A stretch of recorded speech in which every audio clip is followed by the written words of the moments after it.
Imaginez découvrir que votre propre nièce, celle que vous avez accueillie sous votre toit, est en train de séduire votre mari et que tout ça a été orchestré par votre sœur.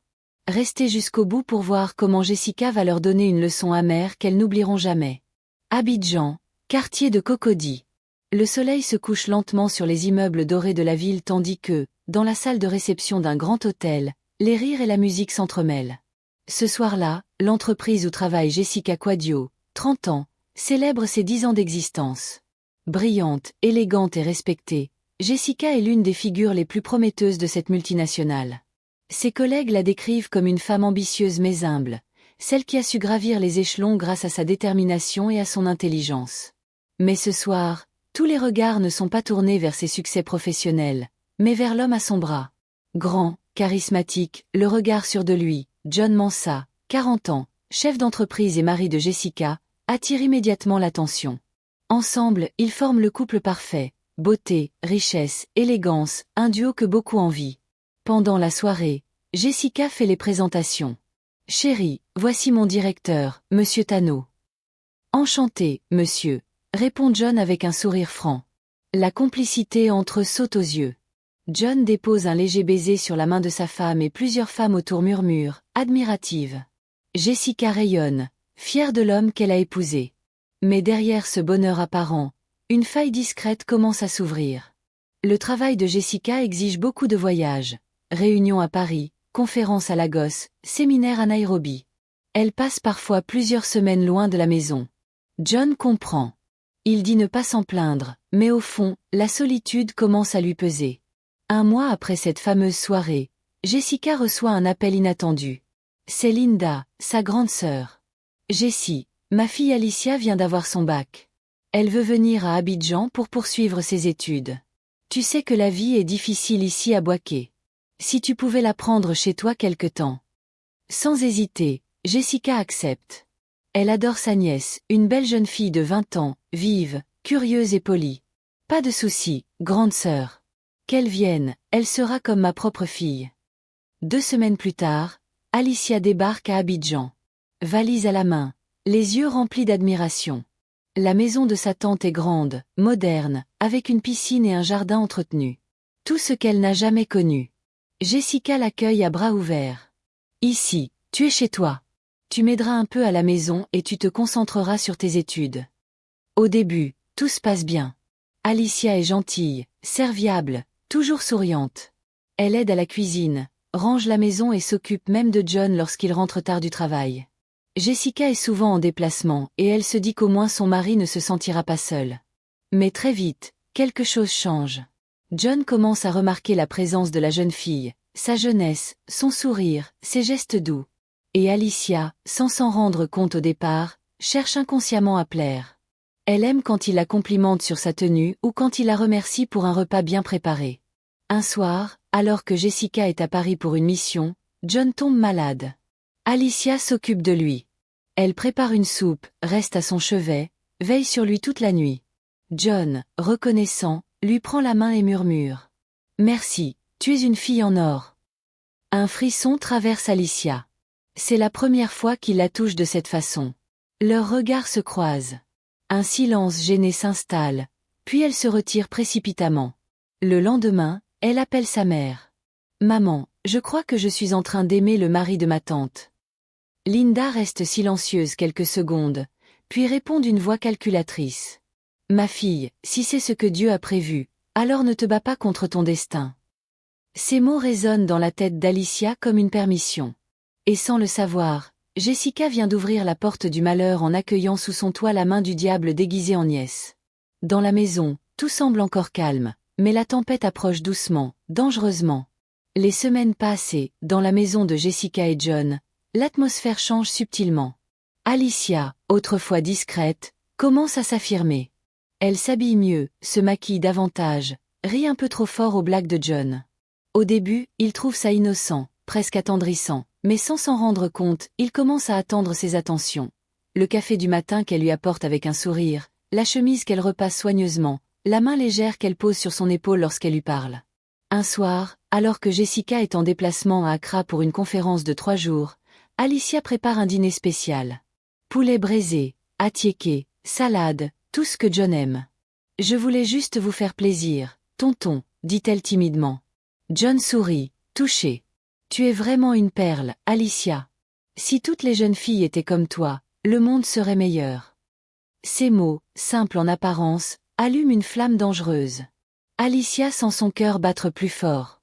Pour la première fois, elle ne voit plus John comme son oncle, mais comme l'homme qu'elle désire. Le lendemain, elle appelle sa mère. Maman, il est gentil avec moi. Il m'écoute, il me parle doucement. Mais je me sens coupable. Coupable de quoi? Demande Linda, la voix tranchante. De ce que je ressens. Ma fille, écoute-moi bien. Ta tante a tout dans cette vie. Elle a oublié d'où elle vient. Elle ne t'a jamais aidé ni moi. Si cet homme t'aime, alors c'est peut-être ton tour de connaître le bonheur. Tu peux changer nos vies. Ces mots achèvent d'empoisonner le cœur d'Alicia. Elle commence à voir sa tante non plus comme une bienfaitrice, mais comme une rivale. Les jours suivants, la complicité entre Alicia et John s'intensifie. Un soir, la pluie tombe violemment. L'électricité est coupée. John, assis dans le salon, boit un verre de vin. Alicia le rejoint, une bougie à la main. Vous n'aimez pas être seule, hein? Murmure-t-elle. Pas vraiment. Jessica n'est jamais là ces temps-ci. C'est triste. Un homme comme vous mérite mieux. John la regarde, surpris, mais il ne dit rien. Alicia s'approche, pose la bougie sur la table et s'assied tout près de lui. Leurs visages sont à quelques centimètres. Il sent son parfum, sa chaleur, son souffle. Et dans un moment d'égarement, leurs lèvres se frôlent. Il s'écarte brusquement, conscient du danger. C'était une erreur, dit-il d'une voix tremblante. Oui, une erreur, répète-t-elle. Mais le mal est fait. À partir de ce soir-là, la frontière entre le bien et le mal disparaît. Jessica rentre de voyage. Tout semble normal. Alicia joue son rôle à la perfection, gentille, polie, innocente. Mais dès que Jessica repart, le jeu reprend. Des regards furtifs, des caresses dissimulées, des nuits secrètes. John est déchiré entre la honte et le plaisir. Alicia, elle, se persuade que l'amour justifie tout et Linda, depuis Boisquet, jubile en silence. Mais le destin, lui, ne reste jamais muet devant l'injustice. Un jour, Jessica rentre d'un voyage plus tôt que prévu. Son vol, initialement prévu pour le lendemain, a été avancé. Elle ne prévient personne, voulant faire une surprise à son mari. Il est 22 heures lorsqu'elle entre discrètement dans la maison. La lumière de la chambre est encore allumée. Bizarre, John ne dort pas, pense-t-elle. Elle monte les escaliers sans bruit, ouvre la porte et ce qu'elle voit la brise de l'intérieur. Alicia dans les bras de John, dans son propre lit. Un long silence. Puis un rire nerveux s'échappe de ses lèvres. Eh bien, on dirait que la famille est devenue très soudée. John se lève précipitamment, en panique. Jessica, je peux t'expliquer? Expliquer quoi? Que ma nièce est devenue ta compagne ou que ma sœur t'a envoyé une servante de luxe? Alicia pleure, tremble, incapable de parler. Jessica se tourne vers elle. Tu m'appelais tante hier. Et aujourd'hui, tu m'appelles quoi? Rivale. Elle sort calmement de la chambre sans un cri, sans une larme. Mais dans son regard, on lit une promesse, celle d'une vengeance froide et réfléchie. Cette nuit-là, personne ne dort dans la maison.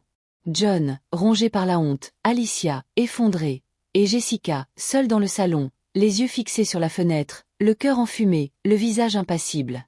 Ils m'ont trahi, mais je ne vais pas les détruire avec ma colère. Je vais leur apprendre ce qu'est une leçon amère. Et c'est ainsi que, dans le silence de cette nuit orageuse, Jessica commence à préparer son plan.